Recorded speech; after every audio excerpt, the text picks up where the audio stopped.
Buenas tardes, somos el grupo 12 y nosotros escogimos el tema del conflicto armado dentro del Perú entre 1980 a 1997, centrándonos solo hasta inicios de los 90. Para este trabajo, cada una de nuestras integrantes realizó diferentes entrevistas a personas que experimentaron la época del terrorismo o conflicto armado de primera mano. Nos centramos en dar a conocer sus perspectivas de los entrevistados y en qué medida fueron afectados sus ideologías y cómo vivieron la captura de Abimael Guzmán. El propósito de esto fue comprender la situación política, social y económica que dejó este periodo para los ciudadanos peruanos. Soy Hernán Cornejo, antropólogo de profesión. Cuando inició la guerra tenía aproximadamente 20 años y cuando culminó la guerra interna tenía 32 años. Cuando inició la guerra era estudiante en Arequipa y luego intenté trasladarme a la Universidad San Marcos. Y es ahí en donde viví en carne propia la época de la guerra interna y vi de cerca a los cuadros políticos de Sendero Luminoso. Me encuentro con la señora Isabel Galeano Latorre. ¿Cómo está? Muy bien, muchas gracias.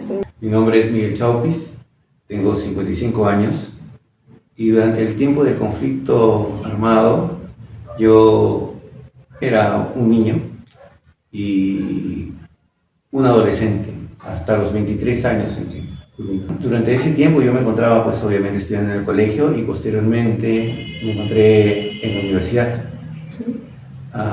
Todo ese tiempo yo he vivido en el distrito de Pueblo Libre, ¿no? De Rocío Béjar. Bueno, en la época de mediados de los 80 y principios de 90 contaba con 14 años de edad, cursaba el tercer año de educación secundaria. Hasta los 90, 20, 21 años, ¿no? Aproximadamente. Buenas tardes, les saluda Eduardo García. Actualmente tengo 54 años y en aquel entonces, cuando empezaron a suceder cosas, yo tenía aproximadamente 10 años. En ese entonces yo era estaba en el colegio, ¿no? Vivíamos en el distrito de San Juan de Ancho. Yo me llamo la señora Salas.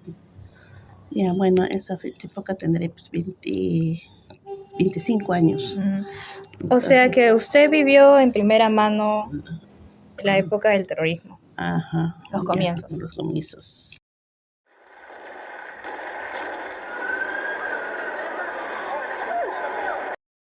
Durante la década de los 80 hasta principios de los 90, la coyuntura nacional estuvo muy marcada por una política violenta y sistemática, principalmente por Sendero Luminoso y el Movimiento Revolucionario Tupac Amaru, dos organizaciones terroristas.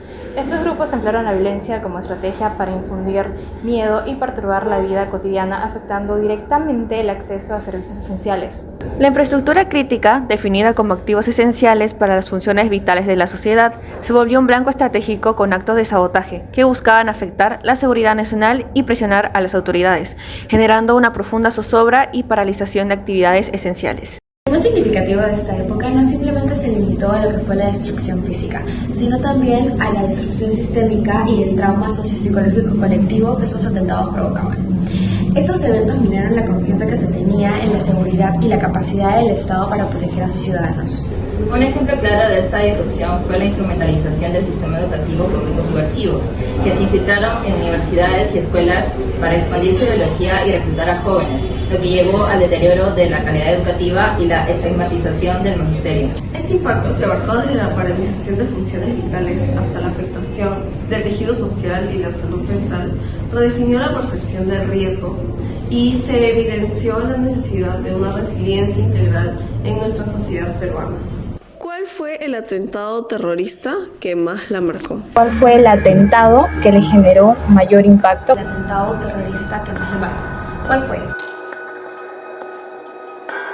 Yo tenía a mi enamorada y fuimos a un evento cultural a Villa El Salvador. Hubo una reunión de más o menos unas 600, 800 personas. Había teatro, música, poesía. Y entonces, cuando estuvimos en pleno evento cultural, comenzó a sonar una balacera. Y todo el mundo corría y estaba desesperado porque habían coches bombas, ¿no? Y ya teníamos temor. Y de repente a mi enamorada le cayó una detonación de perdigones y le tiró al suelo y habían herido su pierna. su muslo y tuvimos que llevarla al hospital. No podían atenderla puesto que no había médicos y fue lamentable, fue el hecho más horrible, más doloroso que pude sentir de cerca, la demencia, la ferocidad que hizo Sendero Luminoso con nosotros, con el pueblo indefenso. Cuando ocurrió el atentado, yo ya no tenía miedo, solamente quería que ella se recupere lo más pronto posible. Al poco tiempo se recuperó, pero ella optó por irse del país. Y como miles de jóvenes, porque no había esperanza en el país. Y ese es el peor recuerdo que tenemos, ¿no? Yo recién había ingresado a la universidad, fue el año 1985, a la Universidad Nacional San Antonio Abad del Cusco, a la Facultad de Economía. El hecho que más me marcó en aquel entonces fue justamente cuando recién yo era cachimba, había un atentado a un docente de la facultad. ¿Qué edad tenía usted? Yo tenía 19 años. Okay. Entonces encontré al docente en un charco de sangre que supuestamente porque no se supo al fin y al cabo si ha sido ese grupo armado que existía en la universidad, que ha sido atentado por parte de ellos, decían, ¿no? Y fue eso lo que más me marcó a mí. Entonces, ¿sí considera que le afectó mentalmente este suceso? Por supuesto, ha sido una situación muy terrible, no solo para mí, sino para todos mis compañeros de la facultad. Yo considero que fue algo que me pasó durante la universidad. Hubo una reunión del Centro Federado, una reunión de campaña, ¿no? Éramos un partido. Y durante el tiempo que hubo la reunión, en algún momento irrumpieron, entraron por la puerta violentamente unos jóvenes encapuchados, ¿no? Tenían pasamontaña y que con gritos nos dijeron que la reunión había terminado y que todos teníamos que irnos a un lado de la pared. En ese instante, dos de ellos que estaban al último, pues tenían una especie de un tubo que lo utilizaban como una especie de arma. Mientras decían sus arengas, otros se encargaron de pintar el aula que teníamos para la reunión. Una vez terminado eso, nos dijeron que nos diéramos la vuelta y ellos salieron corriendo. Cerca de mi localidad, el lugar donde vivo, comisaría de Playa Rímac. Muy cerca a la comisaría hay una canchita de fútbol. Ha sonado una pequeña explosión, no fue mucho, no, el estruendo ha sido suave. Eso hizo que los policías saliesen, ¿no?, de sus puestos de la misma comisaría hacia el lugar de donde vino ese sonido, ¿no?, de donde vino la explosión, y ellos han corrido hacia la canchita de Playa Rímac. Momento u oportunidad que han tomado, ¿no?, estas personas para dejar un coche bomba. Buena parte de la comisaría, la parte de atrás, fue derruida, ¿no?, con toda esta explosión. Inhabitable por ese lado, ¿no?, totalmente. Presenciamos fue la Fiscalía de la Nación cuando ha habido atentado. Y escapamos de ahí, llegamos sin zapatos, sin nada. O sea, lo que usted me relata es que estuvo cerca del atentado. ¿Usted se encontraba sola? No, con mi hija, chiquita, con 6 años. Un atentado cuando explotó un coche de bomba a 50 metros de mi casa. Destrozó todas mis lunas, vidrios, vasos. El forado que causó en la berma, porque pasó una berma, tenía el objetivo de romper la tubería matriz de agua. Posiblemente ellos explotaron la tubería y el agua comenzó a salir, pero a cantidades inmensas. El tema laboral también, por ejemplo, en esos tiempos yo cumplía servicio militar y ver cómo es que a una de las movilidades que nos transportaban le pusieron en la pista, en la carretera, pusieron una bomba que cuando pasó explotó y hubo muchos daños. Mucha gente lastimada, el carro seriamente averiado, gente colgada. En el ámbito, se puede decir, público, también afectado, porque tenían un puesto ahí en Pueblos Azules, lo que es ahora la avenida Chebuca, y de pronto sonaba fuerte, y cuando volteamos a ver de dónde era, veíamos del Cerro San Cristóbal, que va más atrás, era, no sé, como un dragón de fuego que los cables de alta tensión chicoteaban y salía chisporroteado por todos lados, y luego se apagaba todo. No solamente una cosa te marca en ese entonces, ver tantas cosas, tanta gente muerta, tanta zozobra, tanto miedo que tenías de saber que un día sales y no sabías si vas a regresar o no. En el conflicto armado interno que asoló el Perú, específicamente centrándonos en la década de los 80 y principios de los 90, los ataques cometidos por los grupos terroristas tuvieron un impacto devastador en el acceso a servicios básicos, afectando profundamente la vida cotidiana de la población. En el tema de la electricidad, por ejemplo, la infraestructura energética se volvió un blanco estratégico. Los ataques frecuentes a las torres de alta tensión del sistema interconectado centro-norte, los cuales abastecían a la capital, terminaron en apagones masivos, los que paralizaron la actividad económica y social. Estos terminaron generando un profundo desconcierto, como detalla la Red de Energía del Perú en su análisis sobre el periodo. Respecto al exceso de suministro de agua, en este periodo, la migración forzada hacia asentamientos periurbanos en Lima agravó la vulnerabilidad social y sanitaria. La limitada capacidad de los gobiernos locales para brindar servicios básicos junto con otros factores acentuaron las desigualdades en el acceso a agua segura, dándonos a entender que el conflicto afectó indirectamente la provisión y calidad de agua. ¿En qué medida afectaron los ataques terroristas al acceso que tenías a servicios básicos?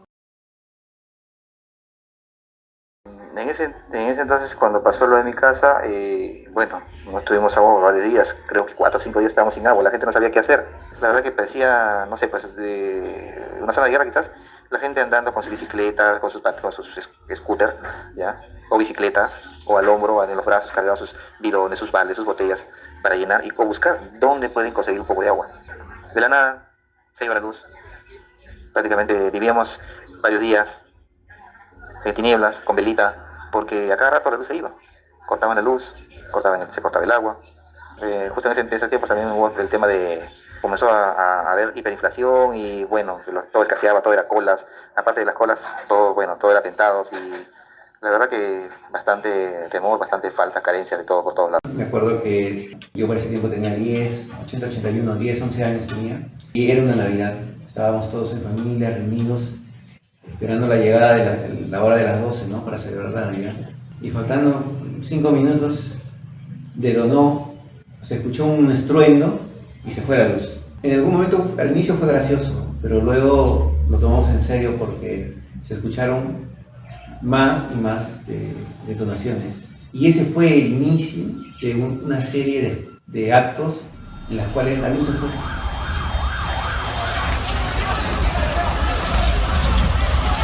Yo no solamente perdí porque terminé francamente asustado, sino que también se perjudicaron todo el barrio, toda la vida cambió. Vivíamos en función a tener velas. ¿Durante cuánto tiempo ocurrió este suceso? Aproximadamente hasta el 90 casi. Casi una década. Exactamente. Wow. Posteriormente fueron bajando un poco, pero igual siempre. Los terroristas utilizaron la oscuridad como una de sus aliadas para confundir, aterrar y atentar contra miles de vidas.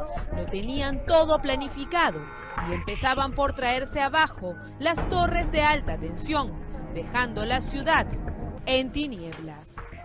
Yo tenía un televisor antiguo, un televisor Marcacel, que era de tubos. Tantos apagones hubo porque uno no sabía cuándo sería el próximo. Tantos apagones hubo que voló el televisor. Son cosas que parecen simples, pero cuando tu única diversión o tu conexión al mundo es un televisor y no tenerlo, te limita muchísimas cosas.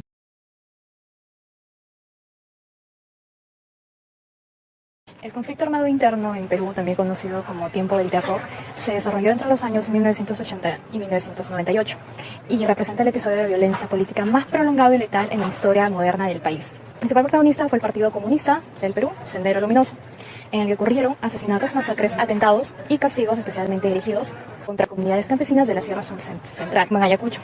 Aunque inicialmente encontraron cierto apoyo entre sectores radicalizados y empobrecidos, los mismos campesinos se convirtieron en sus principales víctimas y opositores. A este escenario se sumaron el movimiento revolucionario Tupac Amaru y las Fuerzas Armadas, que también perpetraron numerosas violaciones a los derechos humanos. La CBR estimó que el conflicto armado causó 70.000 muertes y desaparecidos. Aproximadamente el 54% fue a causa de Sendero Luminoso y el 29% por parte del gobierno. La mayoría de estas víctimas fueron rurales, quechohablantes, analfabetas y pobres. Lo que pone en evidencia como este conflicto generó muchas diferencias para esta minoría. Términos como terruco también surgieron durante esta época, lo que exacerbó las diferencias dentro de estas minorías sociales, dando de forma grande a las poblaciones como las indígenas y las rurales. Sendero Luminoso no inició esta violencia desde cero, sino que aprovechó las jerarquías sociales que ya existían en la época para tomar poder y control. ¿Alguna vez ha presenciado la influencia por parte de la ideología senderista? ¿Alguna vez usted presenció la influencia por parte de la ideología senderista? Con esto me refiero a algún tipo de adoctrinamiento. La he presenciado en 1987. Nada, solamente ellos han entrado a llevar las cosas, pues lo que necesitaban. ¿Cómo es que ellos entraron? Entraron como cualquier persona de que manifestándose que pertenecen a ellos, y vino y dijo que de que luchaban contra los ricos, pero ya pues para eso nosotros sí ya sabíamos qué hacían, pero no ha habido nada de malo ahí, en ese sitio, al menos le he visto sí, ahí. Pero no ha habido más cosas y se fueron. De los 3 días vino del ejército la buscada, pero no sé si se habrán encontrado o no. Ya existían en la universidad 2 grupos marcadamente denominados Sendero Luminoso y Tupac Amaru. Ellos siempre izaban sus banderas, repartían panfletos, hacían sus pintas en los muros y aparte de eso también llamaban o convocaban asambleas. ¿Usted alguna vez asistió a alguna de esas asambleas? No, pero sí tenía compañeros que asistían a la asamblea. Entiendo. Si usted llegó a presenciar esta clase de adoctrinamiento, estas asambleas, ¿pudo presenciar alguna persona en específico que haya sufrido alguna consecuencia por parte de esto? Sí, me hace recordar a una persona particularmente que era compañera, que compartíamos círculos de estudio, que ella iba exactamente, que iba a estas asambleas, y que dado la situación en aquel entonces que habían rastrillajes llamados por los militares, que nos enteramos que ha sido detenido por este grupo, y al fin de la búsqueda que hacían porque desapareció en cierto momento y pensamos que estaba detenida, los familiares, los amigos empezaron a buscar y lamentablemente nunca dieron con su paradero. Y lo terrible es que hasta el día de hoy, que yo sepa, no se sabe de ello, no se supo nunca de ello.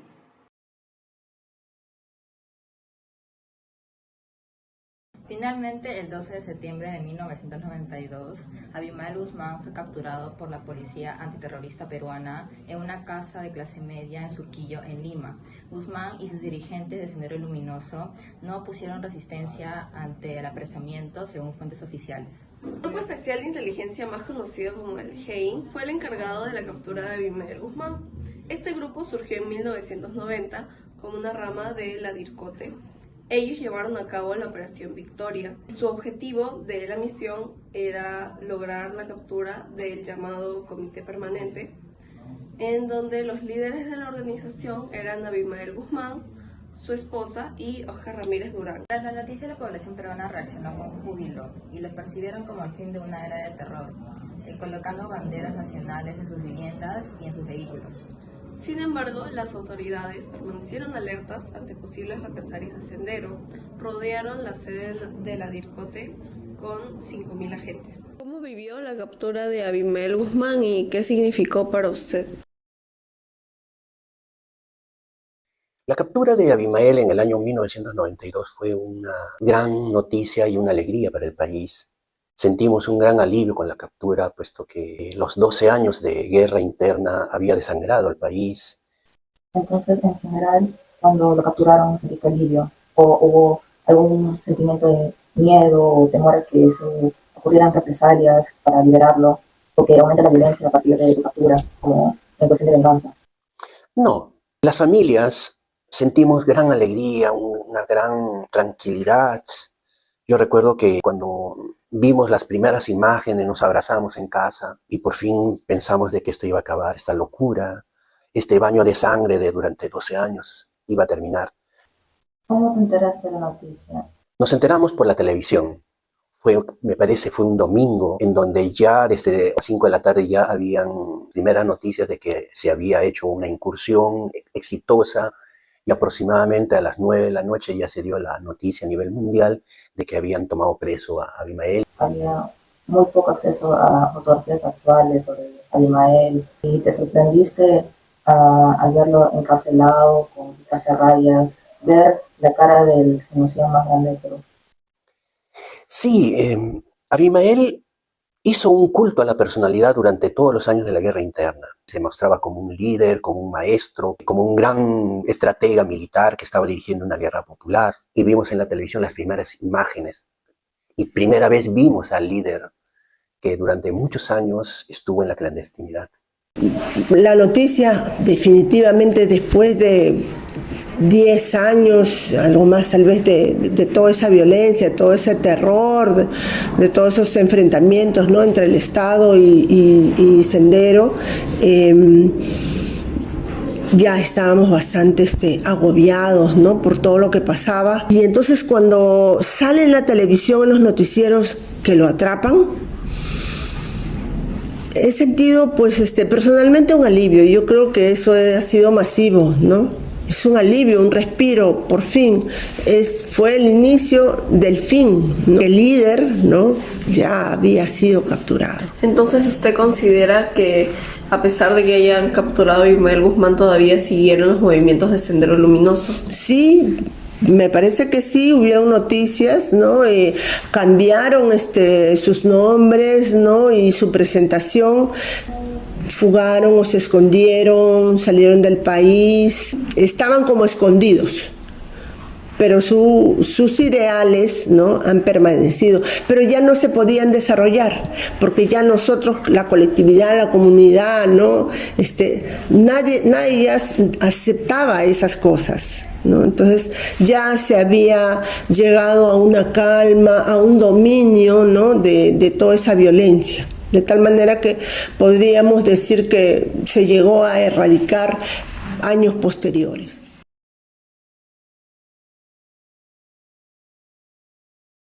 Los testimonios son altamente complementarios sobre las experiencias más impactantes con los atentados terroristas, revelando la omnipresencia del conflicto en la vida cotidiana de jóvenes de diversas edades. En el caso de la señora Isabel, ella presenció el atroz atentado de un docente en su universidad en Cusco, encontrando un charco de sangre que la afectó profundamente. En el testimonio del señor Hernán Cornejo nos habla que vivió el daño directo a su enamorada por perdigones durante un evento cultural en Villa El Salvador, en medio de balaceras y coches bomba. Miguel Chaupis experimentó la violenta irrupción de encapuchados en una reunión universitaria, donde detonaron una munición y pintaron el aula, sintiendo la amenaza directa en su espacio de estudio. El testimonio del señor Eduardo García abarca múltiples eventos, como lo fue la destrucción de su casa por un coche bomba, un ataque con explosivos a un vehículo militar, lo que causó heridos, y bueno, la constante zozobra por estos atentados, especialmente a lo que fueron las torres eléctricas y lo que fue el atentado contra Tarata. Asimismo, la señora Rocío Béjar fue marcada por un fuerte bombazo, en este caso un coche bomba, frente de la comisaría de Playa Rímac, muy cerca de su domicilio. Esto dejó la estación parcialmente destruida y resonó como un estruendo brutal en la localidad. Testimonios revelan que el conflicto armado interno tuvo un impacto directo y severo en la vida cotidiana de las personas, principalmente a través de la interrupción de servicios básicos esenciales. La electricidad se veía afectada continuamente por casi una década, obligando a las familias a vivir en tinieblas y depender de velas, lo que incluso dañó electrodomésticos importantes como televisores, que eran su única conexión con el mundo. A la falta de luz se le sumaba también la escasez crítica de agua por varios días, lo que forzaba a la gente a cargar bidones y baldes para poder conseguirla. Este panorama se complementaba con la hiperinflación, la escasez generalizada de productos y una carencia de todo por todos lados.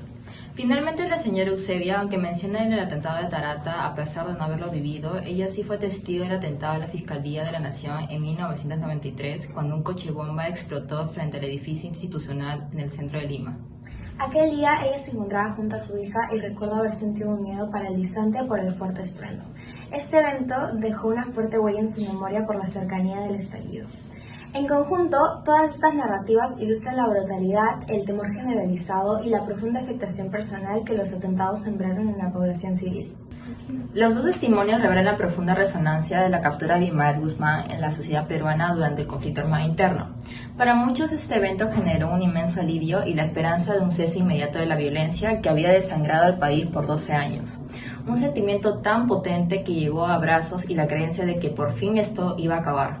Sin embargo, la perspectiva se matiza a entender que, aunque fue un golpe devastador para Sendero Luminoso y el último bombazo para el grupo no significó como tal el fin absoluto del conflicto, la organización de Sendero Luminoso era tan arraigada que continuó mostrando signos de actividad como estallidos y la aparición de sus banderas, demostrando que la captura fue más bien el principio del fin de esta era.